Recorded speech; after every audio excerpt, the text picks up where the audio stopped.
ایک نام ہے جو پوری دنیا میں گونجتا ہے، ڈیوڈ۔ لیکن کیا یہ معلوم ہے کہ اسلامی روایت میں ان کی کہانی کیا ہے؟ آئیے آج ہم طاقت، حکمت اور نبوت کی اس عظیم شخصیت یعنی حضرت داؤد علیہ السلام کو اسلام کے آئینے میں دیکھتے ہیں۔ نام ہے ڈیوڈ۔ یہ ایک ایسا نام ہے جسے دنیا بھر کے مختلف عقائد اور ثقافتوں کے لوگ فوراً پہچان لیتے ہیں۔ یہ طاقت، حکمت اور قیادت سے جڑا ایک نام ہے۔ لیکن سوال یہ ہے کہ اسلامی روایت میں ان کی کیا حیثیت ہے؟ قرآن اور اسلامی تعلیمات میں پیغمبر داؤد کون ہیں اور ان کی کہانی کیا اہمیت رکھتی ہے؟ آئیے اس کو سمجھتے ہیں۔ اسلام میں حضرت داؤد علیہ السلام کا کردار بہت ہی منفرد ہے۔ وہ صرف ایک پیغمبر نہیں تھے، نہیں، بلکہ انہیں ایک ہی وقت میں نبوت، رسالت اور بادشاہت، یہ تینوں عظیم ذمہ داریاں سونپی گئی تھیں۔ تو قرآن میں جب ڈیوڈ کا ذکر آتا ہے تو نام استعمال ہوتا ہے داؤد، اور یہ کوئی معمولی ذکر نہیں ہے۔ قرآن مجید میں ان کا نام 16 مرتبہ آیا ہے، جو اسلام میں ان کی غیر معمولی اہمیت کو ظاہر کرتا ہے۔ اچھا، تو جو چیز حضرت داؤد علیہ السلام کو اتنا منفرد بناتی ہے وہ ہے ان کے دو عظیم کرداروں کا ایک ساتھ ہونا۔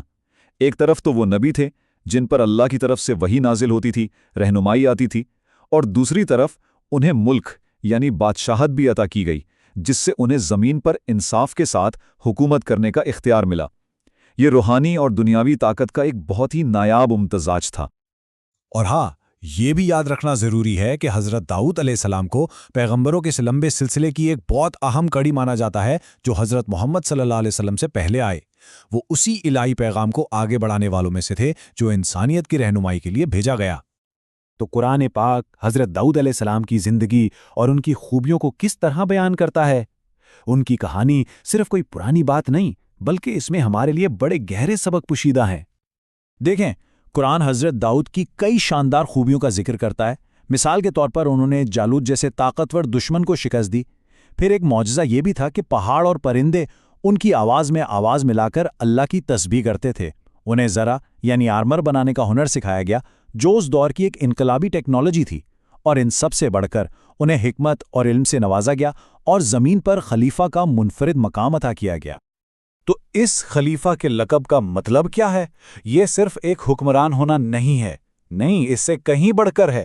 اس کا مطلب ہے ایک ایسا رہنما جسے اللہ نے خود منتخب کیا ہو تاکہ وہ زمین پر اللہ کے قوانین کو انصاف کے ساتھ قائم کرے۔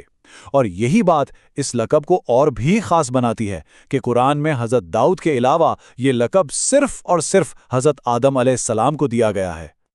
اچھا، حضرت داؤد کی نبوت صرف ان کی قیادت تک ہی نہیں تھی۔ اللہ نے انہیں ایک مقدس کتاب بھی عطا کی جو ان کی میراث کا ایک بہت ہی اہم حصہ ہے۔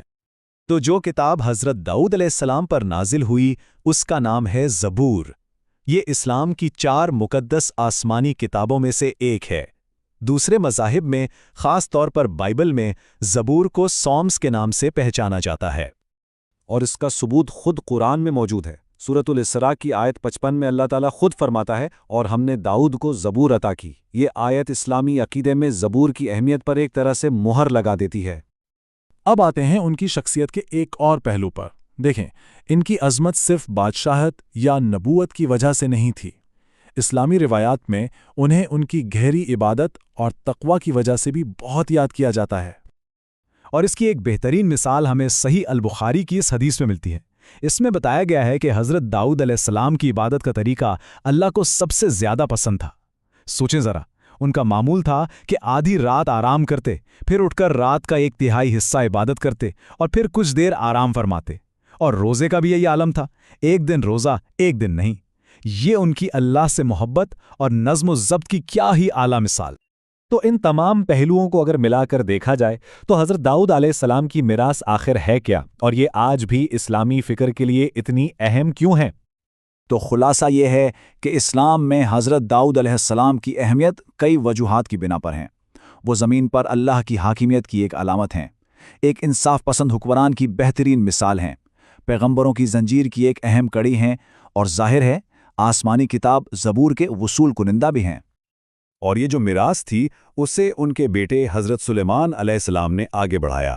اسلامی تاریخ اور سوچ میں جب بھی ایک انصاف پسند اور نیک حکومت کی بات ہوتی ہے نا، تو ان باپ بیٹے یعنی داؤد اور سلیمان کا نام سب سے نمایاں مثال کے طور پر سامنے آتا ہے۔